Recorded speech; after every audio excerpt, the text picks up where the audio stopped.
Hello my dear student, मैं VS Gupta ABS concept classes में आपका स्वागत करते हैं। आज हम क्लास 9 के फिजिक्स के चैप्टर 1 गति के बारे में डिस्कस करेंगे। तो आइए हम देखते हैं क्लास 9 के गति के कुछ थियरी को देखते हैं। तो हमारा चैप्टर क्या है? गति है। सबसे पहले हम डिस्कस करते हैं कि अदिश राशि क्या है। अदिश राशि हमारा क्या है? ऐसी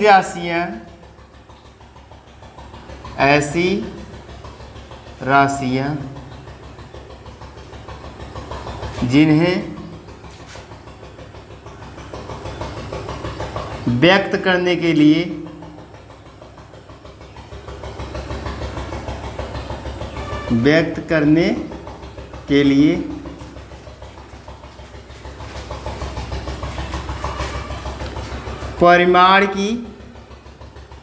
परिमाण की आवश्यकता होती है।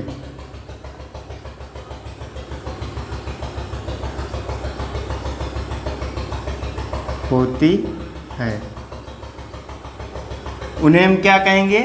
अदिश राशियां। अदिश राशियों में हमारा क्या एग्जाम्पल है?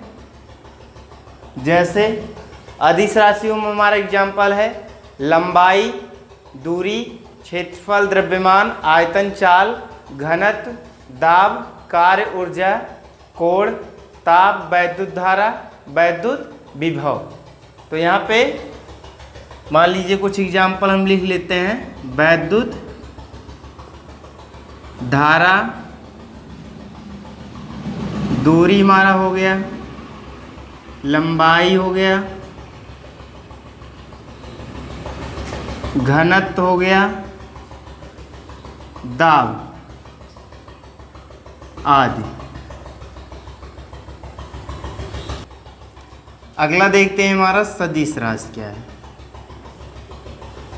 सदिश राशि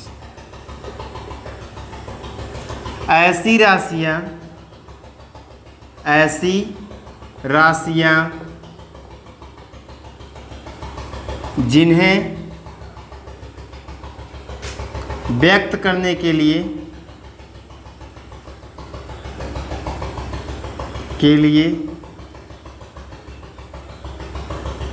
परिमाण एवं दिशा दोनों की आवश्यकता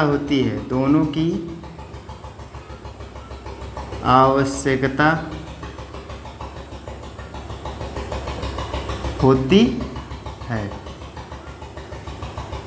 जैसे हमारा क्या है?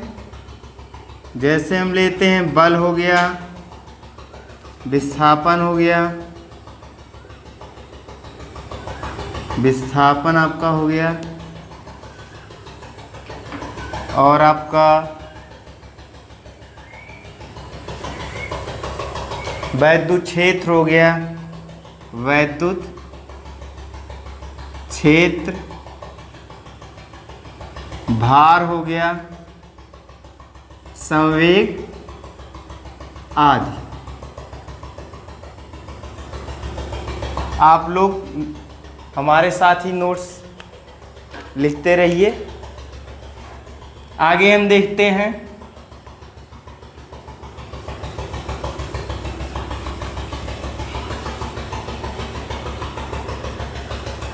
हम डिस्कस करेंगे विराम तथा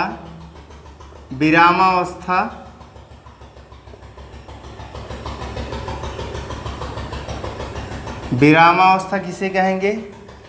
यदि किसी वस्तु की स्थिति में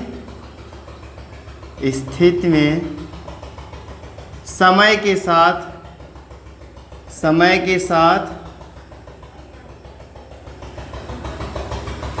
के साथ कोई परिवर्तन नहीं होता है, कोई परिवर्तन नहीं होता है, उसे हम क्या कहेंगे? विरामावस्था कहेंगे। विरामावस्था होने के लिए हमको क्या जानना? अनबैलेंस यानी असंतुलित। मान लीजिए कोई एक वस्तु रखा गया है और इधर से मान लीजिए इस डायरेक्शन में 20 न्यूटन का बल लगा रहे हैं, उसी के जस्ट अपोजिट हम क्या कर रहे हैं? 20 न्यूटन का बल अप्लाई कर रहे हैं। तो यहाँ पे क्या है हमारा, जब हम दोनों साइड से क्या है अपोजिट डायरेक्शन में क्या हो रहा है? 20 न्यूटन इधर से बल लगाया जा रहा है वस्तु पे, 20 न्यूटन इधर से लगाया जा रहा है। तो इस कंडीशन में जो वस्तु होगी हमारा क्या होगा? वस्तु हमारा स्थिर रहेगा, यानी यहाँ पे हमारा नेट फोर्स होगा, यानी कुल बल जो होगा क्या होगा? यहाँ पे मान लीजिए ये F1 हो गया और ये क्या हुआ? F2 हो गया, यानी 20 न्यूटन माइनस 20 न्यूटन, तो ये क्या हो जाएगा हमारा? 0 न्यूटन। यानी जब यहाँ पे हमारा फोर्स 0 न्यूटन हो जा रहा है तो इस कंडीशन में हम कह सकते हैं कि वस्तु हमारी किस अवस्था में है? विरामावस्था में है। आगे हम बात करते हैं गति की। गति की बात करेंगे। गति में क्या है हमारा? यदि किसी वस्तु की स्थिति में समय के साथ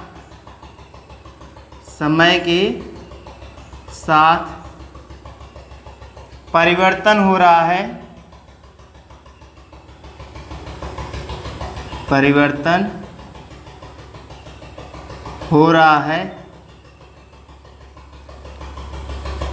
तो वस्तु हमारा किस अवस्था में हो? वस्तु हमारा गति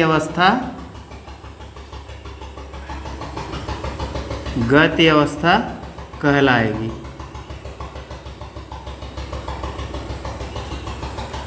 इसका भी देखते हैं। मान लीजिए एक एग्जाम्पल ले रहे हैं। सपोज करिए कोई एक मेज पे एक वस्तु रखी गई है, ठीक। इधर से हम क्या कर रहे हैं? 20 न्यूटन का बल इस वस्तु पर अप्लाई कर रहे हैं, मान लीजिए। तो यहाँ पे हमारा क्या होगा? कुछ समय बाद हम देखेंगे वस्तु हमारा क्या होगा? उसकी स्थिति में क्या होगा? परिवर्तन हो जाएगा। समय के साथ उसकी पोजीशन में क्या होगा?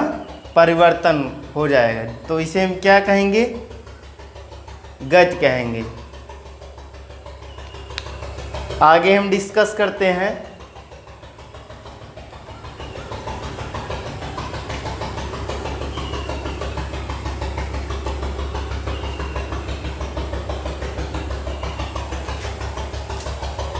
डिस्टेंस, दूरी की बात करते हैं।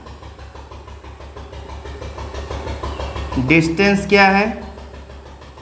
डिस्टेंस की हम डिफिनीशन देखते हैं। किसी वस्तु द्वारा तय किए गए मार्ग की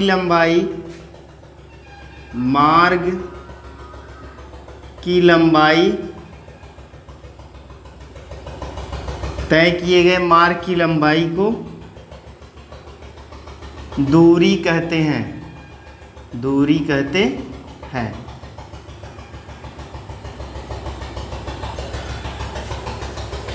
दूरी का मात्रक हमारा क्या होता है? कुछ इसके इम्पोर्टेंट टर्म देखेंगे। दूरी का मात्रक हमारा क्या होता है? मीटर होता है। दूरी का मात्रक मीटर। कौन सी राशि है? दूरी कैसी राशि है? दूरी हमारी दूरी अदिश राशि है, अदिश राशि है। दूरी हमेशा क्या होता है, दूरी क्या होता है, हमेशा धनात्मक होता है। दूरी हमेशा धनात्मक होता है।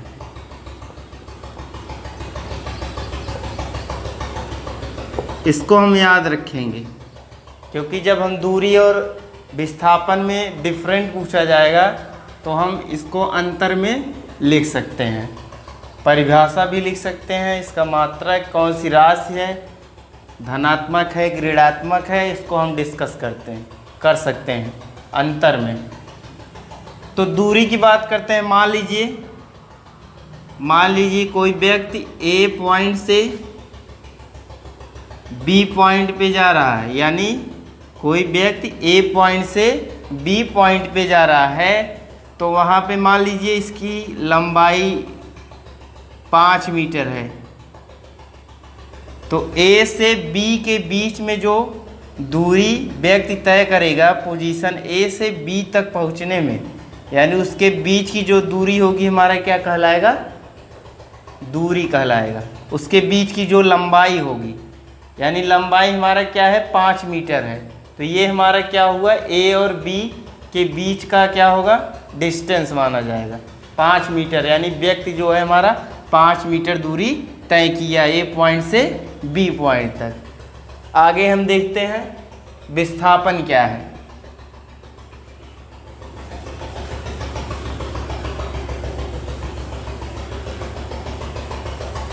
विस्थापन देखते हैं।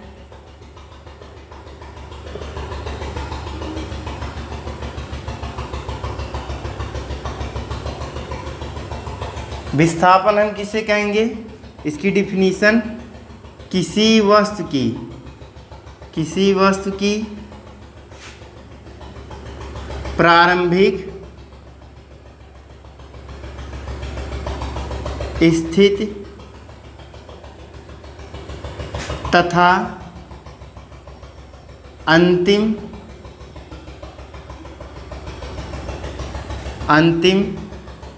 स्थिति के बीच की न्यूनतम दूरी विस्थापन कहलाता है। विस्थापन कहलाता है।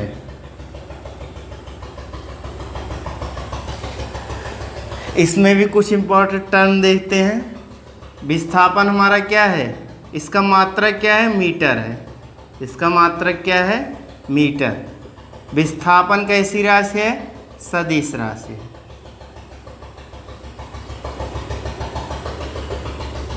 विस्थापन धनात्मक, ऋणात्मक, शून्य, तीनों हो सकता है। विस्थापन हमारा जो है धनात्मक भी होगा, ऋणात्मक भी होगा, शून्य भी होगा। इसका भी एक एग्जाम्पल देखते हैं। सपोज करिए कोई व्यक्ति ए से बिंदु बी पर गया। मान लीजिए इसके बीच की जो लंबाई है हमारा कितना है, 5 मीटर है। तो ए से बी अगर जाएगा तो 5 मीटर ये क्या कहलाएगा, दूरी कहलाएगा। मान लीजिए व्यक्ति जो है हमारा बी से पुनः पॉइंट ए पर आ रहा है, यानी 5 मीटर ए से बी पॉइंट में जाने पर लगा और बी से फिर वापस आएंगे ए पॉइंट पे, तो 5 मीटर। तो अगर यहाँ पे हम डिस्टेंस की बात करेंगे तो डिस्टेंस हमारा टोटल कितना हो गया, यानी 5 हम जाएंगे, 5 फिर वापस आएंगे, यानी टोटल दूरी हमारी कितनी हुई, 10 मीटर। लेकिन अगर डिस्प्लेसमेंट की बात करेंगे, डिस्प्लेसमेंट की बात अगर करेंगे तो यहाँ पे क्या हो जाएगा, डिस्प्लेसमेंट हमारा क्या होगा, 0 होगा। यहाँ पे डिस्प्लेसमेंट क्या होगा, 0 होगा। मान लीजिए एक वृत्त लेते हैं, इसमें भी देखते हैं। इसकी त्रिज्या क्या है, r है। ये हमारा A पॉइंट है, ये B पॉइंट है। अगर इसमें दूरी निकालना होगा तो क्या करेंगे, दूरी हम कैसे, पूरे वृत्त की जो हमारी परिधि होती है कितना होता है, वृत्त की परिधि बराबर होता है 2 पाई r। तो यानी हमको कहाँ चलना है, A पॉइंट से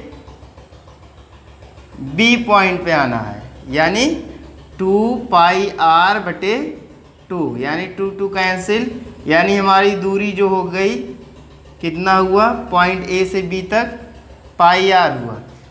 अगर विस्थापन कहेंगे,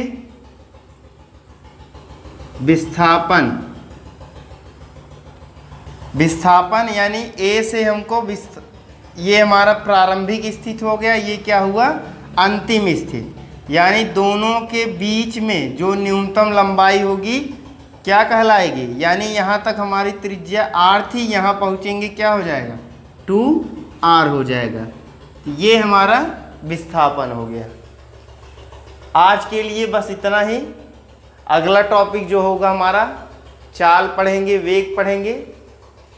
अगला टॉपिक हम अगले वीडियो में डिस्कस करेंगे। तब तक के लिए धन्यवाद।